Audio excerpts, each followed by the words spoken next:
Rash media நண்பர்களுக்கு வணக்கம். நம்மளோட பிக் பாஸ் நிகழ்ச்சியை பொறுத்தவரை லைவ் ஸ்ட்ரீம்ல பார்த்தோம் அப்படின்னா இப்பதான் அந்த பல்லக்குக்கான பிரச்சனை முடிவுக்கு வந்திருக்குங்க. இந்த பல்லக்குக்கான பிரச்சனையை பொறுத்தளவுல ஆண்கள் அணியை பொறுத்தளவுல 2 பேருக்கும் பொதுவான பல்லக்குல தங்களோட அரசர்களை தூக்கிட்டு அவங்களோட அரண்மனைக்கு வந்துடுறாங்க.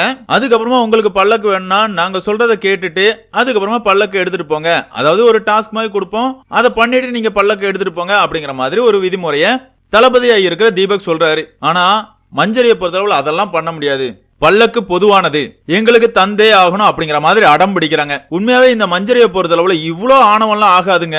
ஆமாங்க, பிக் பாஸ் வீடு ஒரே வீடு தான், இடையில ஒரு கோடு இருக்கிறதுனால தண்ணி பொதுவா இருந்தாலும் அவங்க வீட்டுக்கு போகும்போது கேட்டு அதற்கான டாஸ்க் எல்லாமே பண்ணிட்டு தான் போய் பிடிக்கிறாங்க.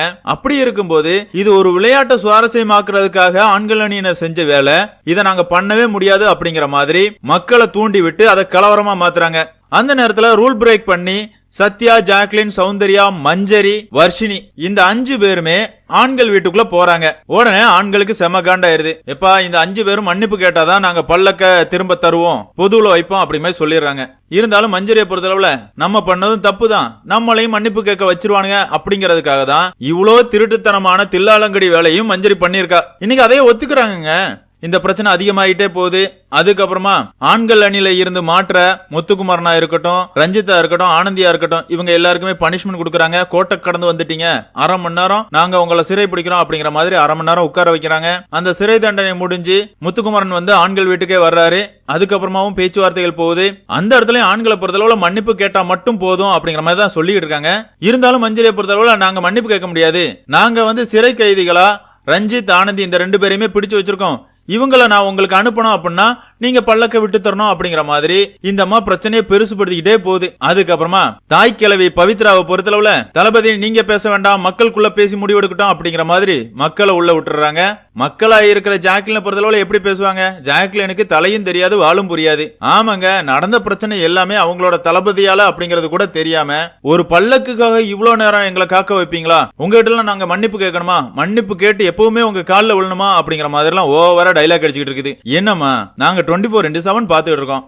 உங்களை பொறுத்தளவுல நீங்க விதிமீறல்கள் பண்றீங்க, அதுக்கு கொடுக்கப்படுற பனிஷ்மெண்ட்டை நீங்க பண்றதே கிடையாது.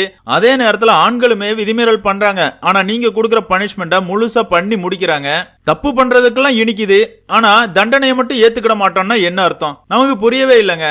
இருந்தாலும் இந்த இடத்துல தீபக் வந்து பணைய கைதிகளா எங்க அரசாங்கம் 2 பேரை பிடிச்சு வச்சிருக்காங்க, உங்களோட அரசாங்கமும் அதே மாதிரியே 2 பேரை பிடிச்சு வச்சிருக்காங்க, அவங்கள மட்டும் எக்ஸ்சேஞ்ச் பண்ணிக்கிடுவோம், மீதி இருக்கிற 3 பேர் மன்னிப்பு கேட்டா பல்லக்க நடுவுல வச்சிடறோம் அப்படிமே சொல்றாரு. அந்த நேரம் மஞ்சரி வந்து சாச்சனா கிட்ட போய் பேசுறாங்க. நான் இதுக்காக தான் இந்த பிரச்சனையை நீட்டிக்கிட்டே போனேன், நானுமே விதிகளை மீறி அவங்க வீட்டுக்குள்ள போனேன், என்னையும் மன்னிப்பு கேட்க வைப்பாங்க அப்படிங்கறதுக்காக தான் இந்த பிரச்சனையை மாத்தி கொண்டு போனேன், பணைய கைதிகளை விட்டா பல்லக்க தந்துருவேன் அப்படிங்கிற மாதிரி இந்த பிரச்சனையை கொண்டு போனேன், மக்கள் பேசினதுனால இப்ப திசை மாறி போயிருச்சு அப்படிங்கிற மாதிரி சொல்றாங்க. அந்த இடத்துல இந்த தற்குறி சாச்சனாவை பொறுத்தளவுல யாரும் மன்னிப்பு கேட்க வேண்டாம், எனக்கு பல்லக்கம் வேண்டாம் அப்படிங்கிற மாதிரி முடிவு எடுக்கிறாங்க. பாக்குறதுக்கு நமக்கு செமகாண்டா இருந்துச்சு.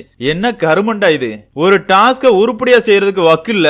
பெண்கள் அணியை பொறுத்தளவுல எப்பவுமே சொன்ன வாக்க காப்பாற்ற மாட்டாங்க அப்படிங்கறத தொடர்ந்து நிரூபிச்சுக்கிட்டே இருக்கிறாங்க. முதல்ல அந்த ஒப்பந்தத்துல இருந்து கேன்சல் பண்ணதா இருக்கட்டும், இப்ப பார்த்தோம் அப்படின்னா தவறுகள் பண்ணிட்டு நாங்க பனிஷ்மெண்ட் பண்ண முடியாது, நீங்க என்ன பண்ணீங்களோ பண்ணுங்க அப்படின்னு சொல்றதா இருக்கட்டும், இதெல்லாம் பார்க்கும்போது நமக்கு செம இரிட்டேட் ஆகுது. அதே நேரத்துல மஞ்சரிய மாதிரி ஒரு கேவலமான பச்சோந்தின்னு சொல்லலாம், சொர்ணாக்கான்னு சொல்லலாம், என்ன வேணாலும் சொல்லலாம், அந்த அளவு கேவலத்தின் உச்சமா மஞ்சரியோட ஆட்டம் இருக்குது அப்படிங்கிறது என்னோட கருத்து. உங்களோட கருத்துக்களை மறக்காம கமெண்ட்ல மென்ஷன் பண்ணுங்க. இந்த வீடியோ உங்களுக்கு பிடிச்சிருந்தா லைக் பண்ணுங்க, ஷேர் பண்ணுங்க, மறக்காம சேனலை சப்ஸ்கிரைப் பண்ணுங்க. Thank you friends.